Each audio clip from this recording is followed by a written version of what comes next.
Me and Jason. Jason belongs in hell, and I'm gonna see he gets there.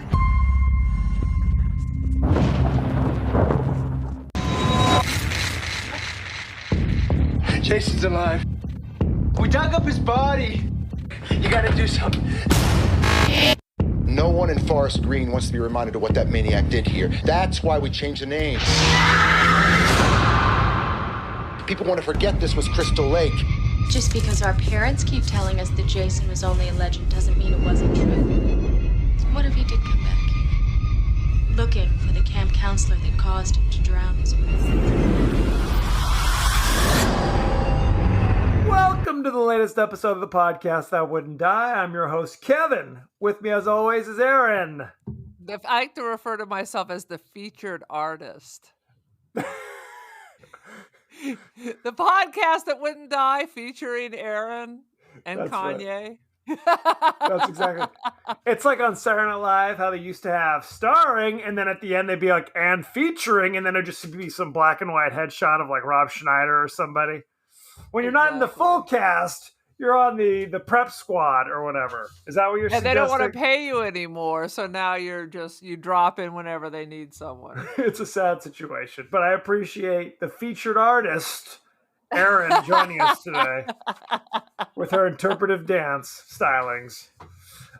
This week, we'll be discussing the horror classic, Friday the 13th, Part 6, Jason Lives! He back! Good times. Oh my God. Oh my God. Now, we're doing this, as you might guess, because it's Friday the 13th this Friday.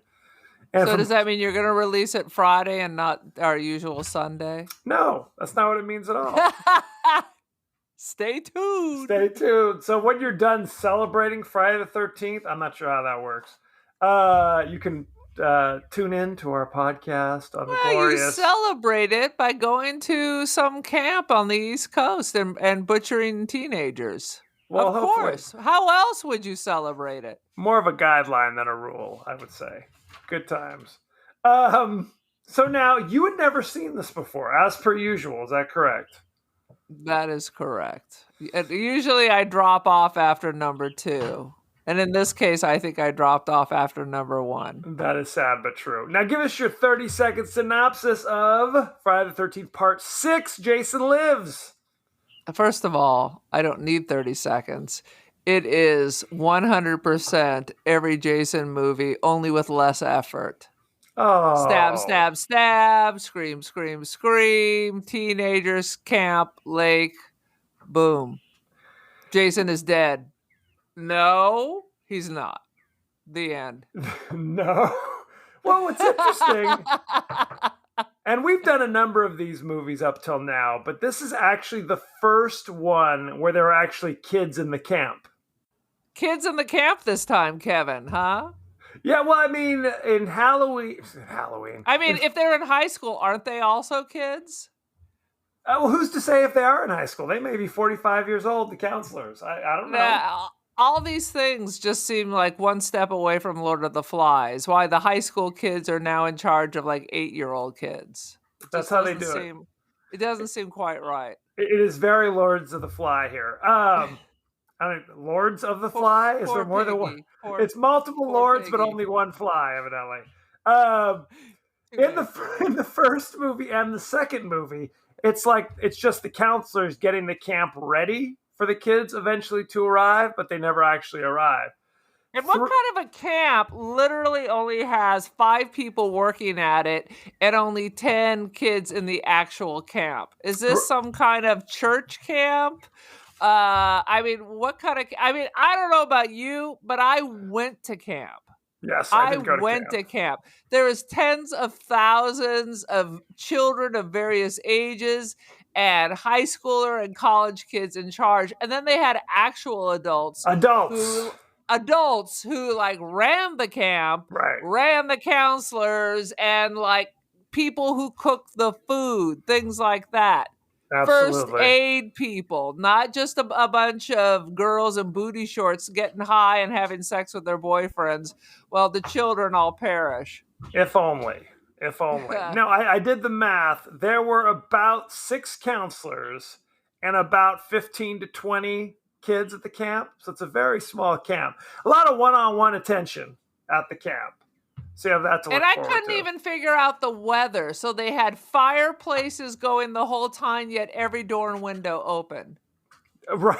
That's how they do. Well, it's interesting. There were fireplaces we talked about. There's like mice running in like a little.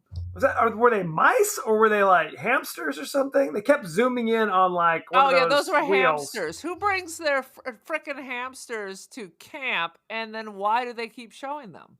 There was no reference to the hamsters at all, except from time to time they'd zoom in on the hamster cage for 5 seconds. And we don't know. This is a girls' camp. There's only girls at this camp.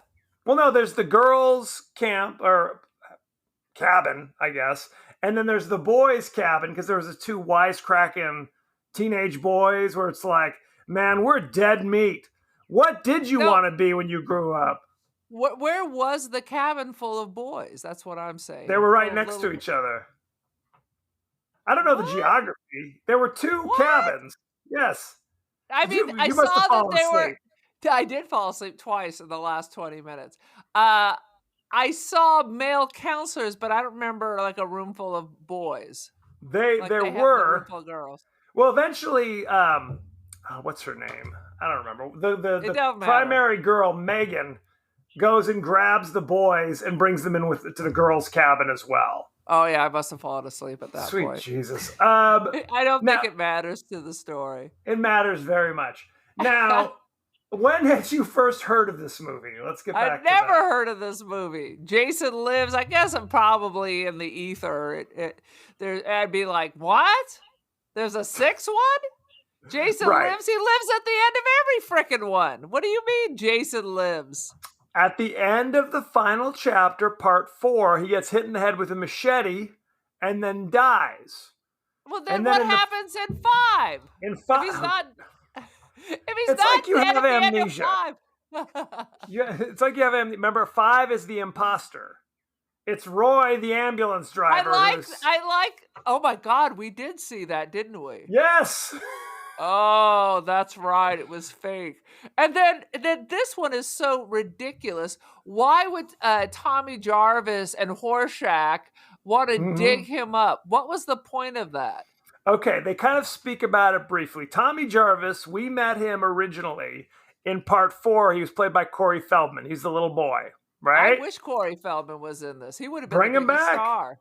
Bring him back. So then in part 5, an adult Tommy Jarvis, played by a relatively unknown actor, goes to a work camp in the forest with a bunch of other kind of mentally ill people. Because he's basically borderline catatonic due to the trauma that's of his right. life. That's 5. That's right. That's right. 5. Where they just it's like children in lieu of prison were sent to this camp with no supervision. That is correct. Another Lord of the Flies situation, but except there was like one adult who looked like the porn star from the 70s. Yeah, pretty standard. Standard. So during the course of 5, you're kind of supposed to think that maybe Tommy is the murderer because he's so nuts, essentially. He's just screaming and stuff. He either stares into space or screams all the time. He's ridiculous. And then it's revealed, like I said, it's Roy, the ambulance driver, because his son Joey was killed at the beginning by Vic, the axe-wielding maniac, who also was at the farm. There's a lot of maniacs in part 5. He was like 40. He was like 40 at like the youth offender exactly. camp. So oh, sweet Jesus. But at the end, it's clear that they're now kind of setting up Tommy to be the new killer moving forward. Because there's kind of a stinger at the end where Tommy puts on the mask and pulls a knife out of a drawer kind of thing. But part 5 didn't do that well. So they're like, well, we can't do that. So that we're like, we got to bring back Jason. I don't care how we do it. We're bringing back Jason. So now... Clearly they don't care how they do it. They do not. So they bring back Tommy Jarvis the third time, played by a different actor. This one's Tom Matthews. And now that he and Horshack, I guess, are on a weekend pass from the psycho ward, and in some kind of cathartic... They're still in the psycho ward. Yes. Because clearly, what's wrong with the state? He said Horshack, and let me repeat that. Horshack from Welcome Back Kotter is in this. None of our listeners know either one of those terms. Nobody under the age of 50 knows Welcome Back Kotter. Anyway, he basically says something along the lines of, if they find out what we're doing, they will send us back. As they should. As they should. It's a crime to destroy graves and dig people up. Little known fact. Yeah, you're not allowed to desecrate corpses. Little known fact. So they're going there, I guess, because, and Horshack even says, this won't end the hallucinations, Tommy. So Tommy's hallucinating. So Tommy's still dealing with some things. Although you wouldn't know that based upon his performance. He seems totally lucid and fine, except for the fact that he's exhuming a grave in the old abandoned graveyard. So his plan is to dig up Jason to verify that Jason's dead. And then the fact that no one's getting killed seems to verify that Jason is dead. It would seem like it. But I guess he has a big thing of gasoline, so he's going to burn up Jason's body and send him to hell, was his plan. Like in a cathartic thing, he'll now get that release and his fractured brain will be healed, I guess is the plan. And Horshack goes along with it. I guess they were cellmates. I don't know what their relationship is. Lovers, who's to say? And he is very reluctant to help. He's there doing his Horshack stuff.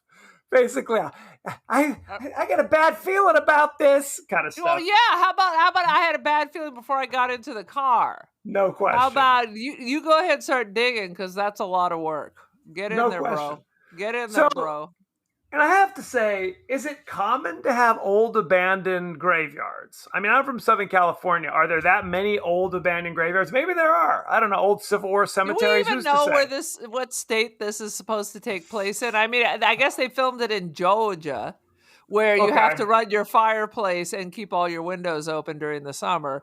But that's right. Maybe it's different there. Maybe things are different there. Well, we know it's Georgia, so things are clearly different there. Well, okay. In the first movie or two, they were filmed back east, like in New Jersey. Right. So it's kind of suggestive that it's a East Coast kind of thing.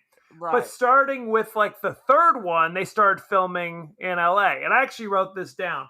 There's really no continuity at all as to what the lake looks like, as to what the camp looks like. What's the name of the lake? What's the name of the camp? Because it changes. Oh, this used to be called Camp Crystal Lake. Right. And it used to be in a different state. That's exactly right. Because it's up to this point, it's Crystal Lake is the name of the lake, and I guess the name of the town, I guess. But because of all the horrors that everyone seems to get murdered every couple of years, for this movie and this movie alone, they changed the name of the town to Forest Glen? Forest Glen. That's exactly right. Wait, Camp Crystal Lake, is that where they get the water for Crystal Geyser? It has just a little bit of Jason DNA in it? Just a splash. Just a hint. A sousal. That's what I'm saying. So he digs up Jason with Horshack and sees literally the mummified corpse. Like, no, that you thing, wish it was mummified. It was way too juicy, if you ask me. It wasn't juicy originally. It was covered in worms, yes. But it was literally like an old skeletal thing.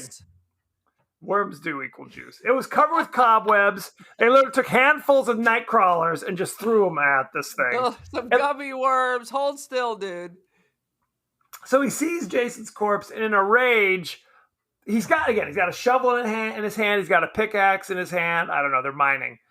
He throws that stuff aside and pulls like an iron rod off the nearby fence. Now he's the Hulk. In his delusions, he's Hulk.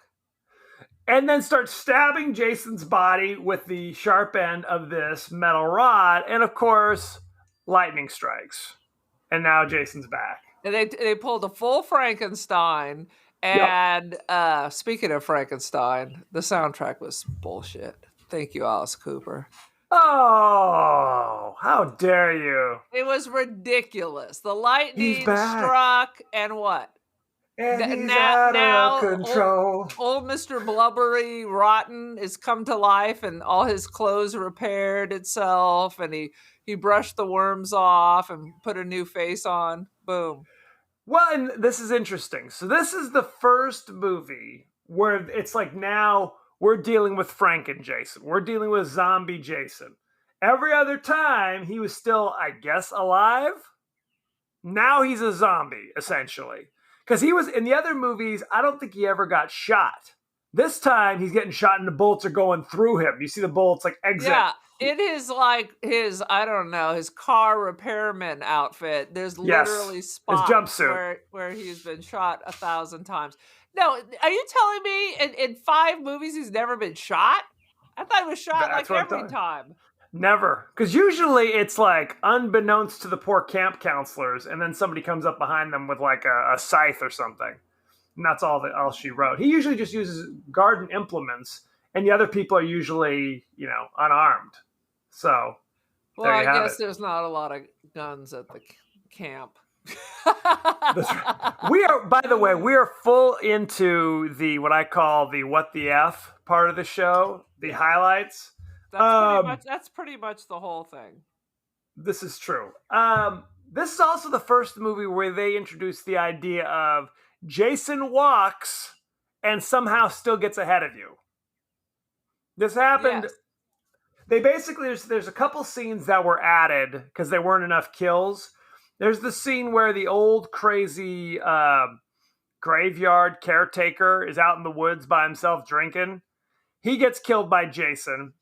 And then there's like a weird amorous couple that are just in the woods for no reason. We've never seen them before. They're like, I guess he's there to propose to her or something. Jason appears, chases them, again, walks. And then they get on the motorcycle. And she's like, what are we going to do? He's like, I got to get into town to warn the sheriff. And then Jason's right in front of them. Okay, first of all, Jason has been supernatural since the second movie. 100% supernatural. That's why I can't figure out how he keeps dying and then he's back. I don't see how he's different in this one than any other one because they're always doing something to him, and you think he's dead, and then you turn your head and like, whoops, he's gone. Whoops. Whoop! There it is. Yeah. This is true. I mean, in other movies, he got hit in the head with an axe in the third one, and got hung from a rope and snapped right out of it. So how do you snap right? That would have been perfect. Just leave him there. He's immortal. He can just sit there. It won't bother him. Well, and the other thing about this, there you have it. There's also a bizarre paintball scene that pops up in the middle of the movie where it's like a corporate retreat or something. I was getting like Deliverance vibes or something there. Well, and it's like they're playing paintball as kind of a team building activity, but there's only 5 members of the team. Yeah. Evidently. So they're just hunting each other or something? What is that? Right. And of course, Jason. The worst paintball game ever. Right. Horrible. Jason pops up, promptly murders all of them. But luckily, there was some kind of crazy survivalist who's also a member of the paintball team who have like a utility belt and a huge shining, gleaming machete. So thankfully, Jason has all the stuff that he needs. Yeah, because you need a machete when you're in like Georgia or something. Did they have a lot of machetes in Walking Dead? It's standard operating procedure in Georgia to get through the jungle around the camp.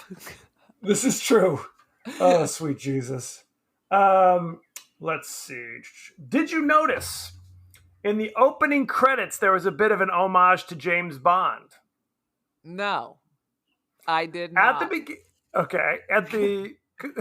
Shockingly enough, this movie is kind of a pastiche, if you will. It's kind of making fun of Jason movies. It's kind of making fun of the rules up to this point. But the James Bond homage is at the beginning of James Bond movies. You would have James Bond kind of walk across the stage, and then there's like the camera. And he'd kind of turn into the camera and then shoot the camera kind of thing at the beginning of every James Bond movie. Did I bump my head? So we had Jason walking across and then crouch with a machete and do that kind of... And then For your eyes only. There was no love theme. The love theme from Jason, as sung by Alice Cooper. But he did if you go back and watch the beginning, he does kind of walk across and then turn in and throw the machete at the camera. So there you go. Good times. Yeah, we go could back and watch more of that homage. To me, this seemed very low energy. Even the people being hunted didn't look like they really cared that much. Am I right it's or hard am I to wrong? say. It was like, not this guy again. All right. Well, chop my head off, Jason. They were trying to keep the mood kind of light. Shockingly enough, like it was meant to be kind of a comedy. Like there's one point where the crazy old caretaker finds that the grave has been dug up, and he literally almost turns to the camera and says, "Some people got a crazy idea about entertainment." Oh yeah. Like this whole movie. And first of all, who paid for Jason's grave? Why wasn't he in a potter's grave? Why wasn't he cremated? Someone paid for that headstone, because when you die without heirs, you don't get a headstone. They just dump you somewhere. You sit in a shoebox until some asshole picks you up. This is true. We're gonna talk about this. I have a crazy quote from old Willie the Gravedigger. Hang on, but now I can't find my glasses. Oh, that's helpful. Yeah, it was all kinds of ridiculous little quotes. Let's see here. Well, there was the scene where Tony Goldwyn from Scandal is driving through the forest in his Volkswagen Bug with Who's the Tony the other Goldwyn? counselor. That was the dude from Wings? No. Tony Goldwyn was on Scandal, but he was also in Ghost. Did you ever see Ghost? Yeah, but like once 100 years ago. If you saw him, you'd recognize him. Anyway, he's on a very popular TV show today. Anyway, he basically said, like, Jason's standing in his way, so they can't get around him and they can't reverse, I guess. And Tony Goldwyn's female companion says something along the lines of, "I've seen enough horror movies to know that if somebody is stalking you in the forest wearing a mask, it can't be too good." Yeah, I have that quote written down. Sweet cheese. So what did old Wilbur say? Yeah, I don't remember. Apparently I didn't write it. Oh, what does he think? I'm a fart head? Yes. I mean, this is the high level humor that's going on over here. Right. Well, it's that thing where it's like they're trying to keep the tone relatively light. So they have these kind of obviously self-referential moments. They have these bizarre like comments. In fact, there's no nudity in this movie at all. There is like the violence really isn't that violent. Like you don't see a whole hell of a lot. Right. And it's actually the shortest Jason movie. It's only 88 minutes. Thank God. And even with that, I fell asleep twice in the last 20 minutes. That's I was like, oh, is this still going on? That's a bad attitude to have. What's your problem? I'm looking at my notes. I literally wrote humor, ? That's a big question mark. No question. Oh, sweet Lord. At one point, when all the campers are like snug in their bed, they kind of pan. They're all asleep. Here's a little kid with like the picture of mommy. Here's a little kid who started writing a letter home. First day camp. All those kids would have been bullied and like left to die in the forest, and they would have become little Jasons. One of the kids was reading. They would have been eaten alive back in the 70s, friend. Eaten alive for being pussies. For what? For writing a letter home? Yes, for showing any kind of emotion.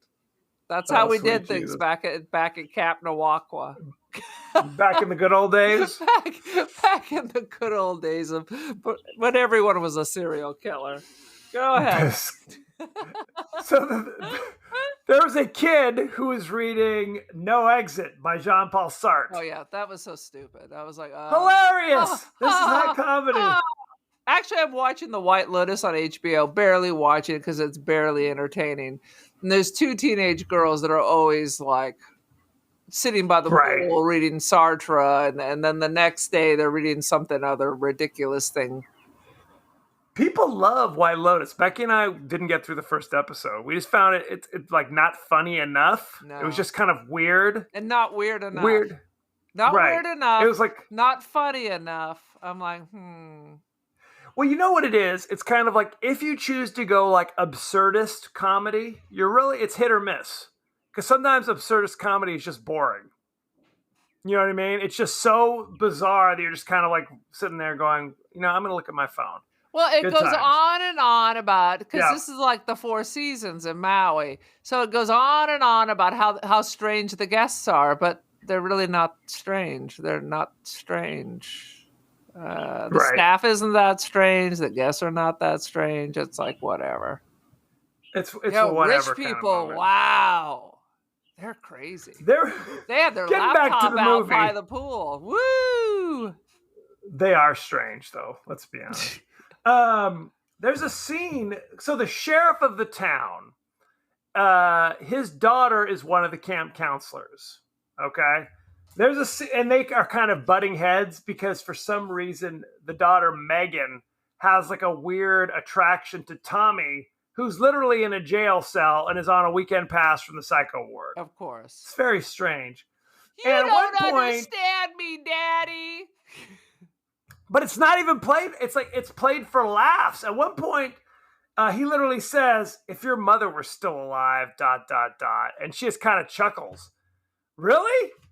If your mother was still, that's a joke? And who That's a punchline? Who gives their insane daughter a Camaro? Oh, I knew people with Camaros back in the day. It's a whole weird.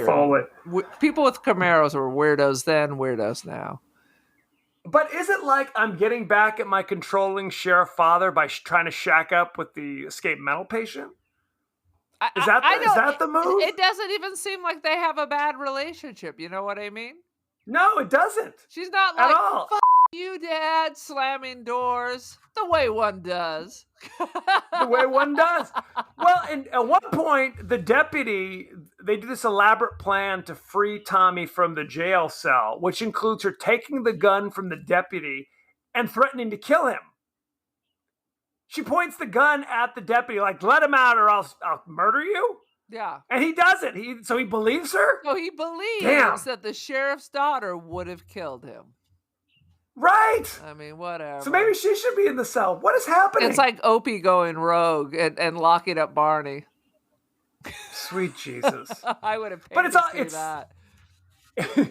But all this stuff is kind of played for laughs, I guess. I mean, there's like a car chase where she shoves the guy's face in her crotch. Oh my God, 20 minutes of looking at her camel toe. That was weird. That was supposed to be the comedy. It's a comedy of errors. This whole movie is an error. Kevin, you and I could have cooked up some better shit than this. And it was like his face kept like literally ramming into her Zach. Like, what was she doing? What was happening? She knew what she was Good doing. Lord. That was the idea, that she was doing this on purpose. That's where all the It's just like, who is this pheromones girl? come in. It's one of these. They want to be. She wants to be like a spree killer. Wasn't there one of those things where you think it's the guy, but it's really the girl? That's how she spreads That's the usually pheromones. how it is. Behind every great killer, there's a female who's also a killer. I guess. I don't know what the story is. Who's to say? Well, that went into a left turn. It did. There's also, I've noticed that the cops are very quick to draw their guns and point them at people. When Tommy first appears in the jail, in the police station, he barges in, like, "Help, I need help." Their first reaction is literally to all draw their guns on him. It's like, where is this police station? That you're so afraid anytime somebody enters the police station, you're going to be like, I may have to just shoot you. No, they think it's him. They think he's the killer. That's why they drew all the guns. This is before they even knew anything, because he came running in to say, "Jason's back." Before he even said anything, they had drawn their guns. Oh. Yeah. Now, later in the movie, all the cops, all four of them, or three of them, actually, the deputy they inadvertently saved his life by locking him in the jail cell. So the deputy is fine. But the sheriff and two other officers Why that don't are they put somehow Jason in appearing a on jail scene. cell? They should. I mean, if You can't- Jason cannot get in to get you, then he cannot get out. Well, and that's a whole nother issue we're going to talk about. Basically, Tommy's like, damn, I resurrected Jason from the grave, so now It's I his am frickin' responsible fault. for all his Yes, murders. you're responsible It for all is. these murders. Reckless indifference. You released a mythical creature loose on the earth. Or Creech. Can you see Either my way. finger? I'm giving you the magic finger.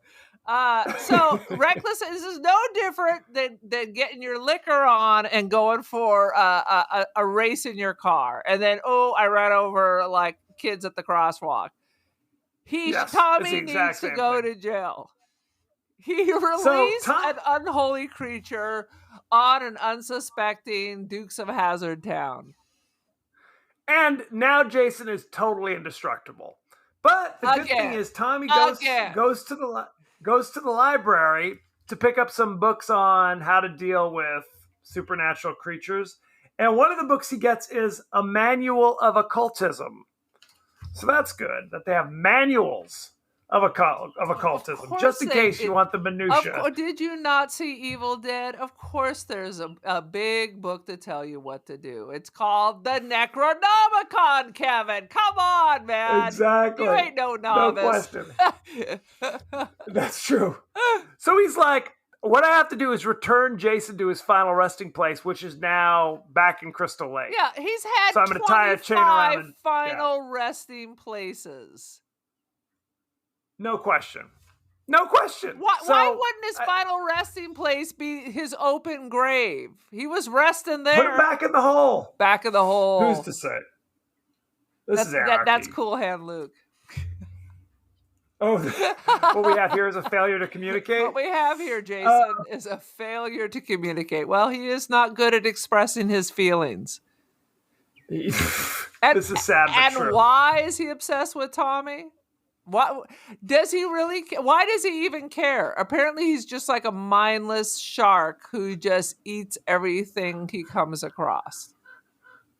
Right. So, well, they abandoned the whole like revenge thing after the second movie. Well, they brought it back in number 6. Hey, you asshole! I'm right here. Come and get me. Don't eat the children. Come here.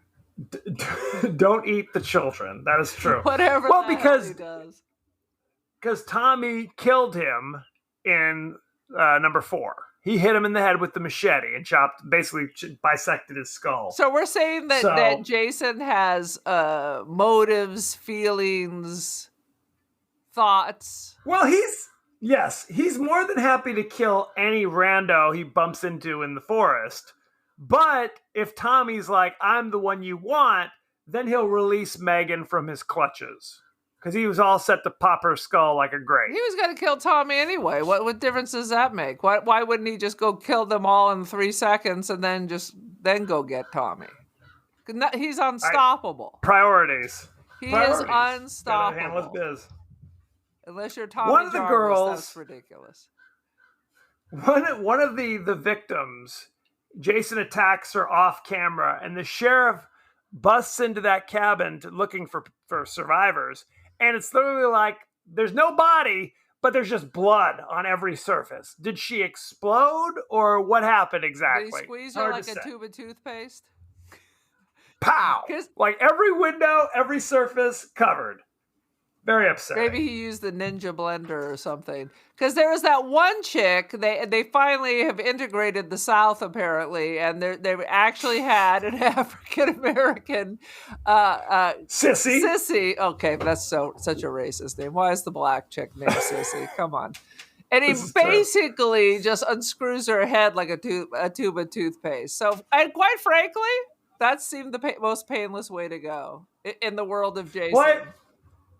I appreciate Sissy's overtly 80s wardrobe because she was wearing sweats with suspenders, as people did back in 1986. That's right, with a crop top barely covering your boobuses, as one did.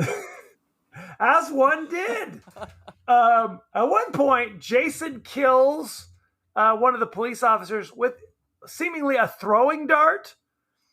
I mean, what is he, a ninja? He's a what is ninja. happening? It's like the Dream Warrior, where like you're in a dream, so whatever you can imagine can then appear in your hand. Next, it'll be like lawn darts. He'll be like firing them off. Hoot, hoot, hoot, hoot, Hoot. Is that the sound a lawn dart makes? This is very upsetting See, to me. this is it. You and I'm telling you, could make a better Jason movie. Jason 24 and we'll come up. It'll just be random shit. Not just pulling people or popping them like you put them in a microwave. It's going to be some good Jason business. Some good Jason business. And Jason I will like speak. that Jason will speak. What will he say? He's just been in a bad mood since his mom died. No one understands him. Didn't they do that in American Horror Story? Because they did like a Camp Crystal Lake American Horror Story. And the guy who was the killer ended up not being the killer. They had a guy who was a Jason. Oh, really? Yes. Do you know? Like are an you old not? crazy... Do you hate Ryan? I don't watch American Horror Horror Story. Do you hate Ryan Murphy? Yes, I do. Oh my God. I don't know if we can do this. Okay, folks, Are you watching Glee as well? This may be the last podcast. The first season of Glee was amazing, and then it got preachy like Queer as Folk. It was ridiculous. Very upsetting. Boo. I hate it when you take your platform and want to make political statements. I just want you to be... The first season of Glee was very wacky and avant-garde, and then it just got preachy and boring. Ugh.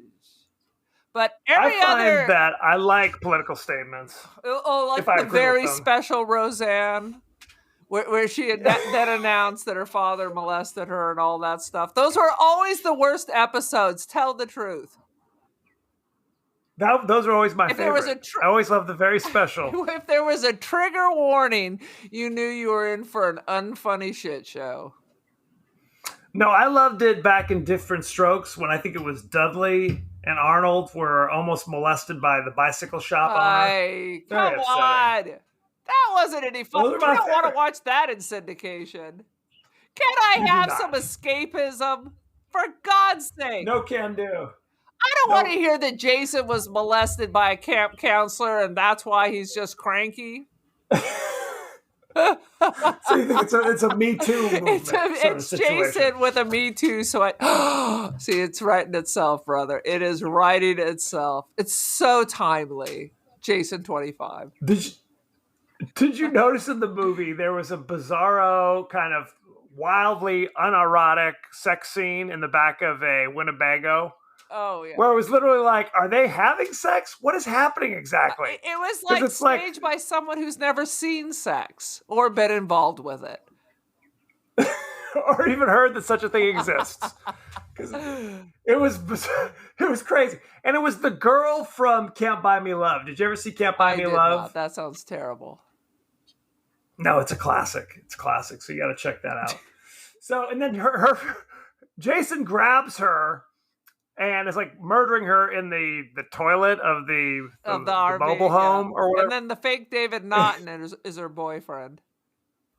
Right. And then he's promptly murdered as well, as they do. And then the RV leaps into space. I love this. You go off the road in all these horror movies and immediately the car flies through the air doing like corkscrew spins and then crashes down.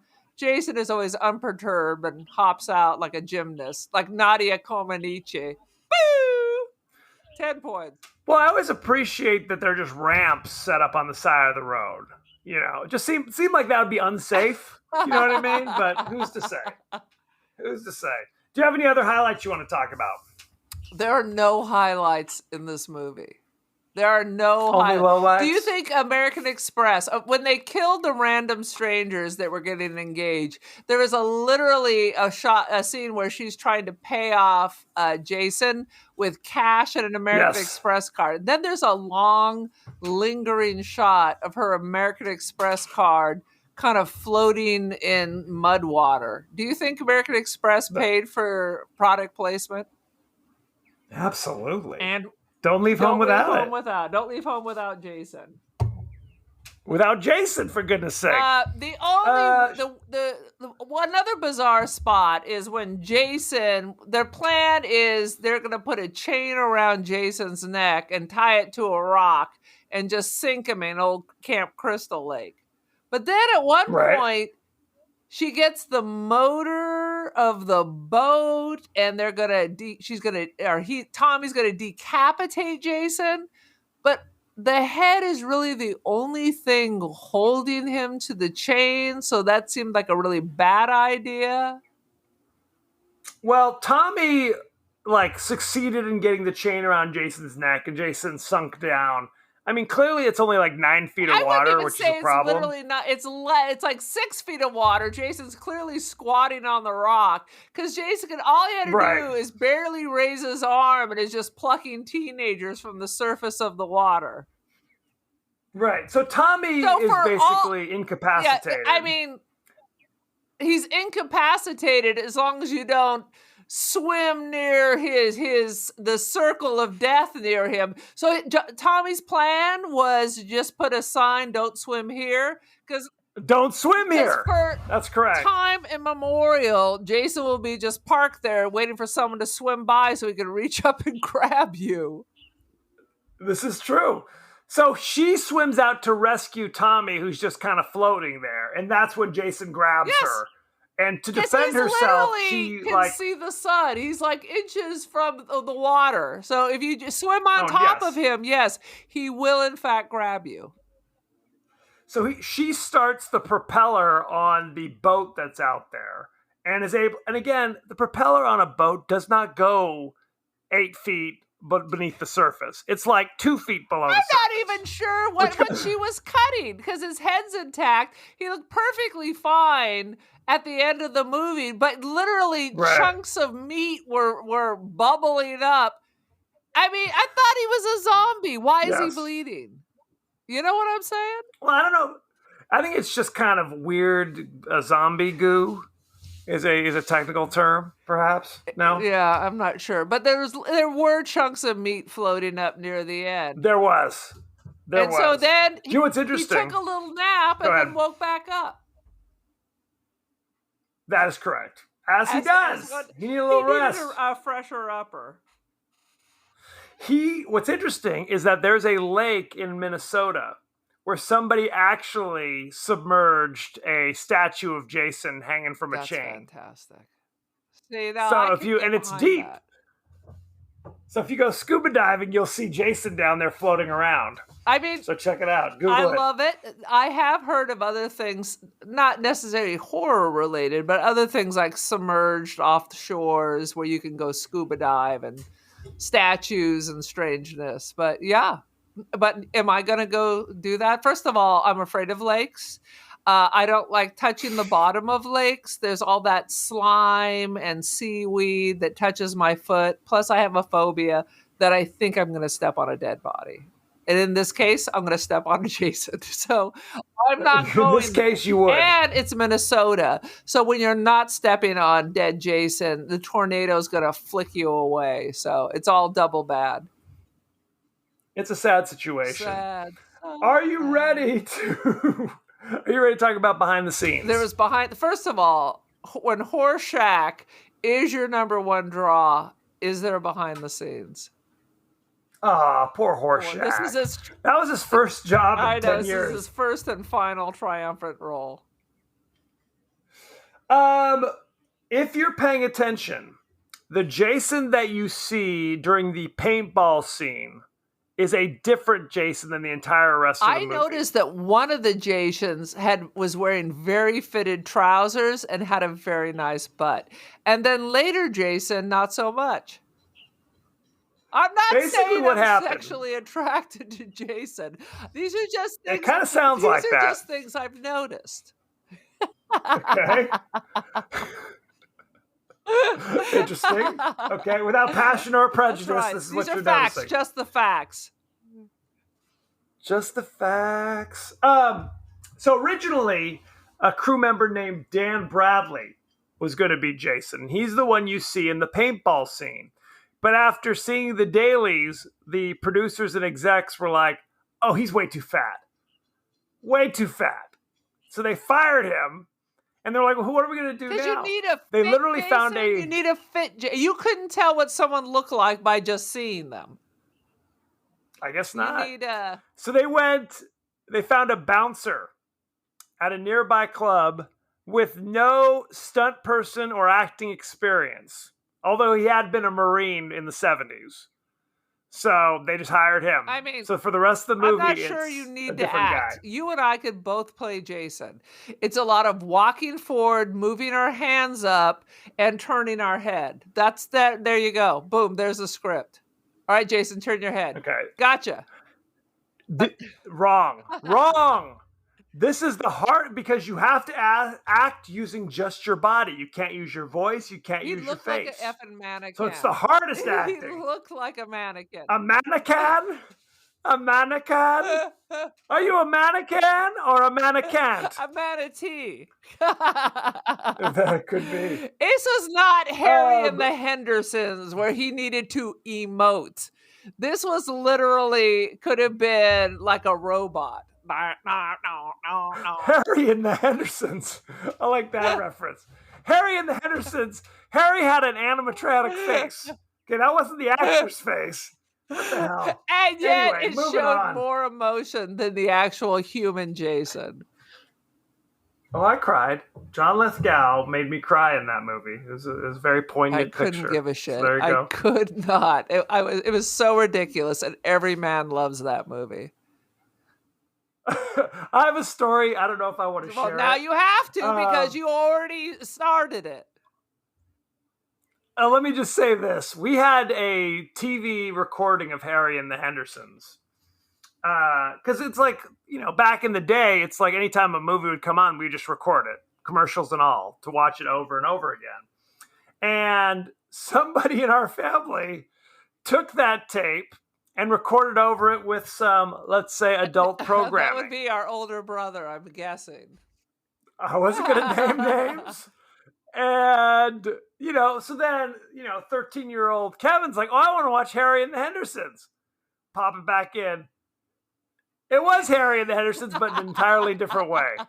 My eyes! Jesus. My eyes! Very upsetting. Well, but the best was there Anyway. the line down the center, so you saw the porn cut in half, but out of order. If only. If only. The director of the movie, Tom McLaughlin, basically stole a bunch of stuff from the thing. He's like, he still has Jason's tombstone in his garage. He's got Jason's headstone in his front yard. Aren't He the has all sorts of headstone stuff and there. the tombstone the same thing? Sorry,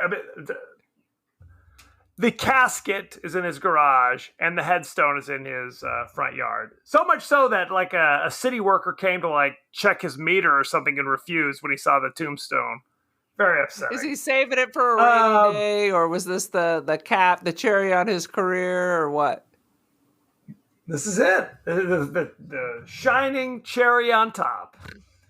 His wife, the director's wife, actually plays the woman who drives the VW Bug with Tony Goldwyn riding shotgun when they're killed in the The forest. American Express lady. So, yes, the American Express lady.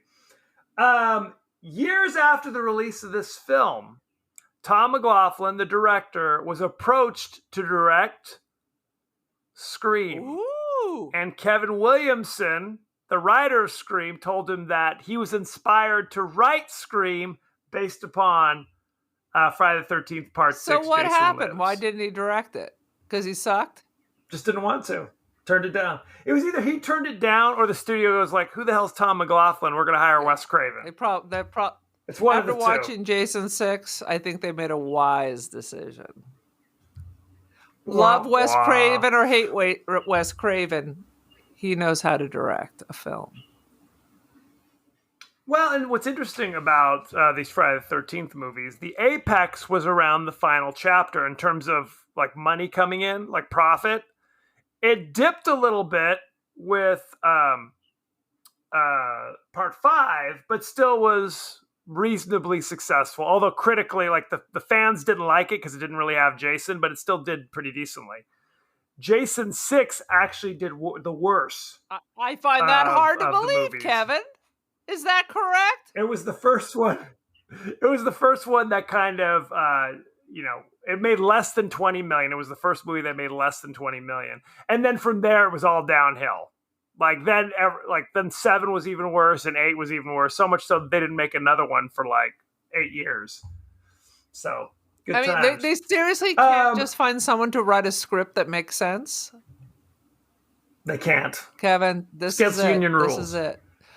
We're gonna write the new Jason. Well, I mean, you're gonna write it, but I'm gonna provide lots of input, and I will be. This is what you do. Be, I'm more of the idea person. You sitting behind a keyboard for 6 months. I will tell you Every what's now and wrong again, with I'll it. drop a bomb on I will you. tell you what's wrong There with you it go. and why you need to scrap it. But but I will take equal credit because I'm the idea person. That must be it. The actress who Darcy DeMoss, who plays the woman with the sex scene, who seemingly appears out of nowhere. She's literally only in that scene in the back of the Winnebago. She was approached by the director under pressure from the studio to get her to go topless, and she refused, and he felt guilty for even asking her to do it. Because there's no reason for it. It's just, who's going to this movie? A bunch of high school kids, high school and college boys. That's why they want to have boobs. Boobs. Very upsetting. So it says this was also the lowest earning film in the franchise, although the two factors aren't very likely connected, meaning the fact that there's no nudity. Maybe there's a connection, maybe there's not. Who's to say? Maybe because it's super shitty. I mean, it doesn't even have to be. It doesn't have to have nudity. It doesn't have to be super gory. I don't need to like have an entrail necklace or matching belt. But it should have like a fun story. I mean, horror movies are supposed to be fun. These kind of movies should be fun. It doesn't have to be funny, but it should be not boring. Maybe that's why it lost money. That could be it. The actor who played Tommy Jarvis in Part 5, John Shepard, became a born-again Christian after filming that movie and refused to reprise the role in Part 6. Because he's got ethics, or what was that? He's a born-again Christian. It's not what Jesus would want. Very upsetting.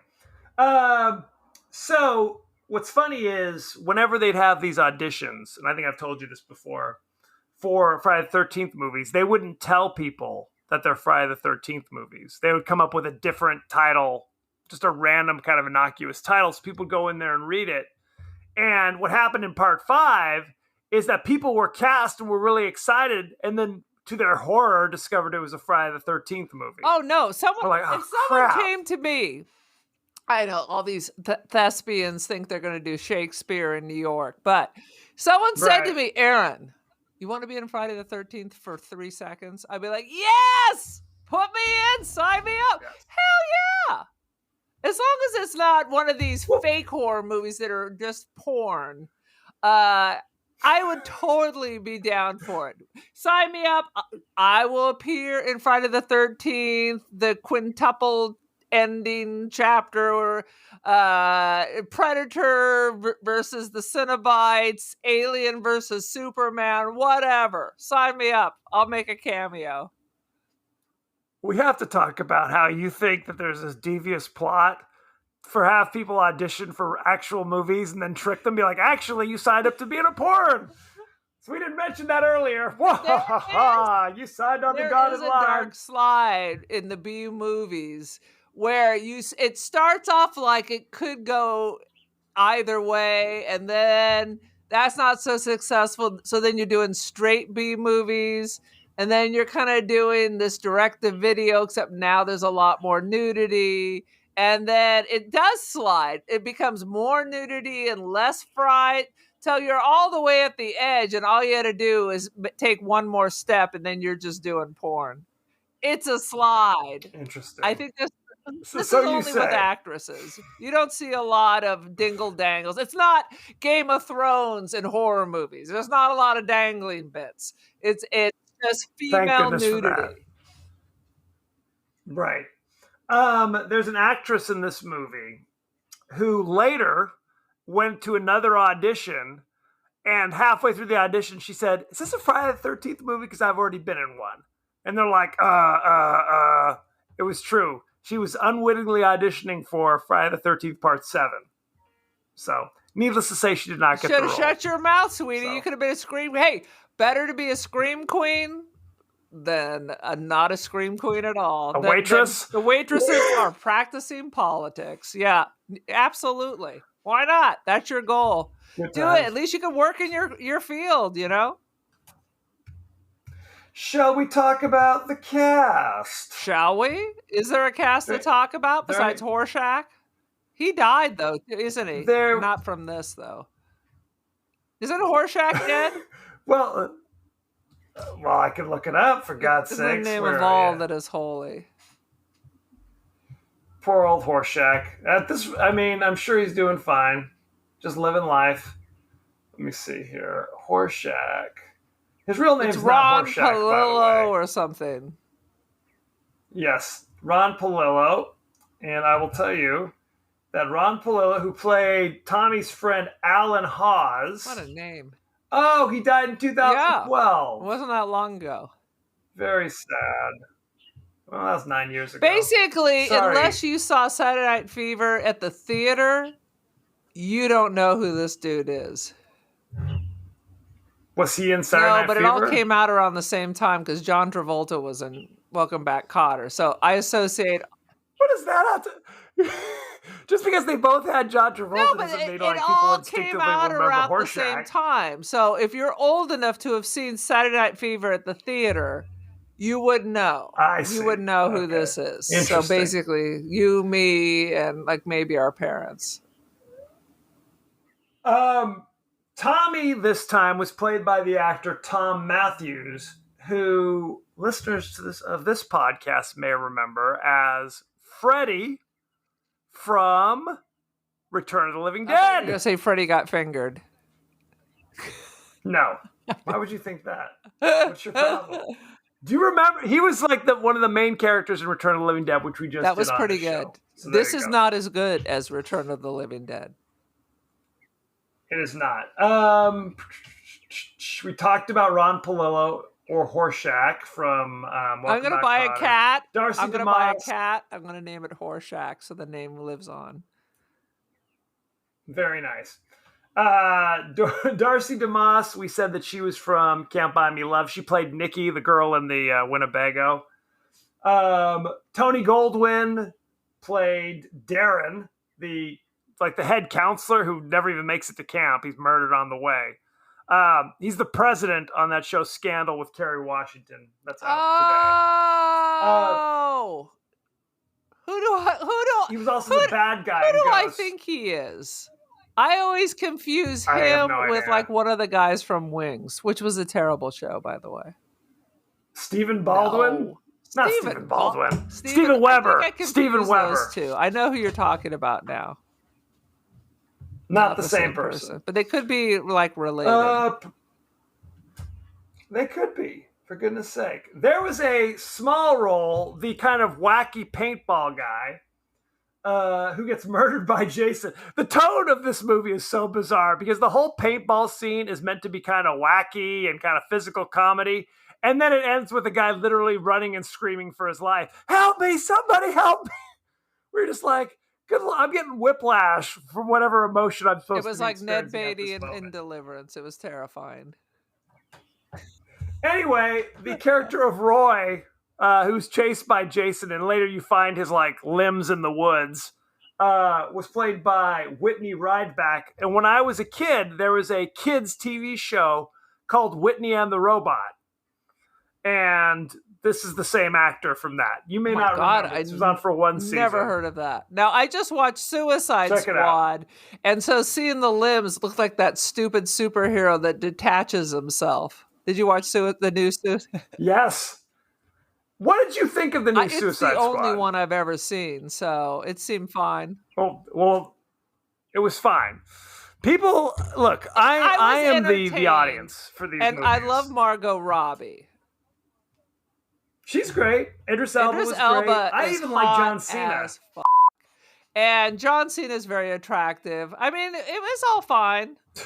I'm not judging their attractiveness. I think they were fun in the show, but I thought it was just kind of okay overall. I didn't hate it, but I didn't think it was like the second coming. What I liked about it is so often in these ridiculous. I don't like superhero movies, and just like the Fast, the Furious, all this stuff. There's never a story. It's just long sequences of fighting or driving or blah, blah, blah, blah, blah, which I have no interest in. So I appreciate the fact there wasn't a lot of that. And then fighting the giant starfish. Yeah, that reminded me of the Stay Puft Marshmallow Man from Ghostbusters. Yep. That was kind of... But these are real comic book characters. What? The giant starfish, Starro the Conqueror, is a real comic book character. I watched this with my son, who had to explain how all of this is a thing from a thing, and how the starfish is a real monster from Not weird. something. What I don't understand is that Margot Robbie can pierce the eye of the starfish with a javelin, but bullets don't go through. That's a good question. I'm not sure how it works. I did like the rat. I didn't write it. I did like the Rat Girl, and I mean, it's all so very familiar. It's basically it's like Guardians of the Galaxy, but they just flip around different weird characters. It's the same writer and director. It's the Shark Boy, Lava Girl, whatever. The shark. I'm not even. That's something entirely different. I'm not even sure how I feel about the shark. The shark could be the Hulk, because at one point you see little tiny shark trying to eat the starfish. It reminded me of, little tiny Hulk trying to defeat other little. It's the same. They just swap out weird looking creature. The weasel instead of the raccoon or whatever. But it was right. fine. I think Guardians of the Galaxy is much better. I mean, but now everybody's Guardian of the Galaxy. Guardian of the Galaxy was great because it was fresh. Deadpool was fresh, and now they all do that. So it's not fresh anymore. This is how they do it. Let's talk about the ratings. Are you ready? Okay.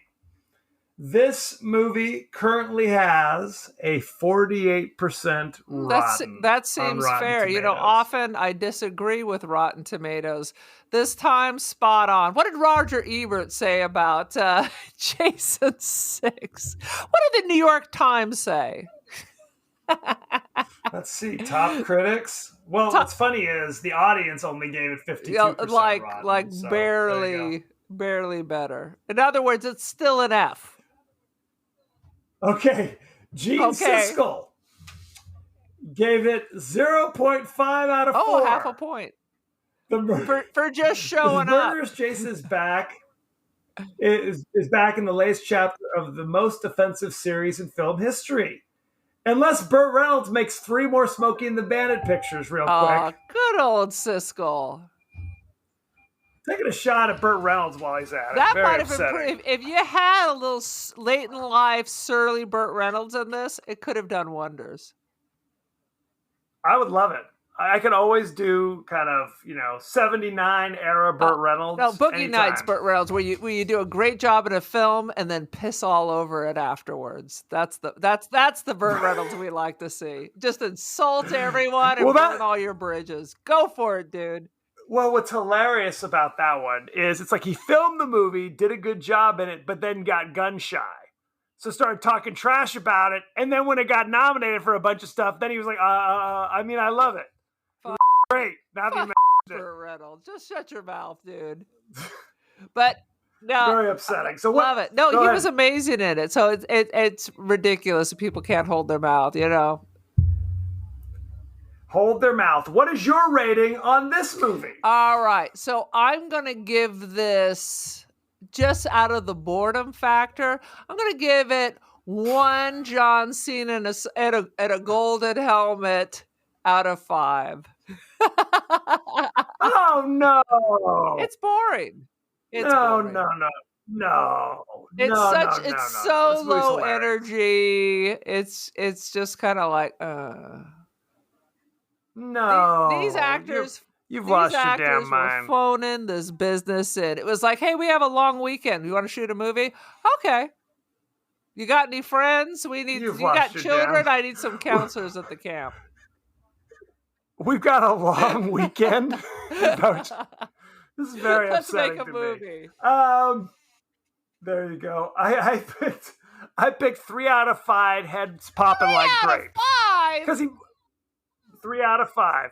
I think it's good, fun All right, entertainment. honestly, There you go. we need to have a blog where we post all our reviews so I could go back, because there's plenty of movies I've given a 3 to that are so much better than this. I have a feeling that Kevin, personally, this is my theory, gives everything, nothing gets less than a 3. What's the last thing you gave no, less? that's not That's why true. we need to post it. Well, you know what? Why don't you go back and listen to all the old episodes, and you can start your blog. Maybe I will. Jesus. I think it'd be good for people to look Please up, do. top critics say. Yeah. One Well, John yes, the Cena, audience has been clamoring one for John it. Cena, or 3 what? What were you calling it? 3 Jason eyeballs, what? No, 3 heads popping like grapes. There you go. I'm Very hearing upsetting. music on my Anywho. side. Are your children, calling you? No, there's Ice cream a lawnmower in the distance. I'm think hearing you're just like hearing the- calliope or something in the. having Maybe a I'm stroke or having a something. Tommy Jarvis hallucination. Wouldn't be the first time. So there you have it. Thank you very much. Go to our page on Facebook at the Podcast That Wouldn't Die. Go to our page on Twitter at TPodcast TW Die. Aaron, we're on Instagram. We are on Instagram. We are the _podcast _ one with no accent between the N and the T _ Accent. You mean an apostrophe?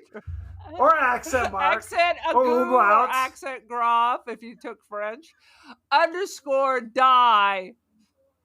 That's us. And if you want to email us, we are also the podcast. We're at the podcast. Die, no dots, one word, on the Gmail. At Gmail. So good times. You can listen to us on Apple Podcasts. You can listen to us on Pandora? Spotify, anywhere. Pandora, iHeartMusic? absolutely. Are we on SoundCloud? Radio. iHeart Music is not a thing. We're not on SoundCloud, though. We're on most things, if we want to be honest. So make sure, this is very important, that you like, share, subscribe, and review. 5-star reviews only, ladies and gentlemen. Kevin, I just had a great idea. We're recording this via, Oh, God. there's a video of this. What do you think about starting to post these stupid videos of our podcast on YouTube? I think that's a horrendous idea. Because of all the stuff you'll have to cut out. If we're posting videos, you can post the videos. I'll leave that to you. That's too much. I'm already All you do is just show up the day of. I had to watch the movie Damn you. yesterday. Well, that's something. Here, I'm Oh, sweet trying to Lord. get us famous by writing the latest Jason versus the Cenobites. And I So appreciate there you that. go. This next week, we're going to be doing Anaconda. My anaconda don't And- want none. Unless you got buns, hon. You can watch, and I will tell you exactly where you can watch Anaconda for free, or I'm sure you could go on Amazon and pay $3.99 or whatever if you're so inclined. But if you're not inclined to do that, what am I saying? Prime Video, it's Whoa. free. Anaconda. Whoa. Good, There because you I go. just So paid $4 effing on Prime to watch Jason Goes to Hell and Back or whatever. Jason 6. That's not a movie. I don't know what you're talking about. Jason meets the So- Young and the Restless. It's also No, Victor! it's also available on Yes, Victor Newman. Victor Newman versus Jason. It's also available on Fubu and the Roku Fubu, channel for us, with by ads. us. Is that A Fubo, maybe maybe? it's Fubo. I don't know. Who's to say? For us, by us. It's Damon John. Exactly. He helps out when he can. So, thank you very much, and be well. Rate, subscribe. Don't get the Delta.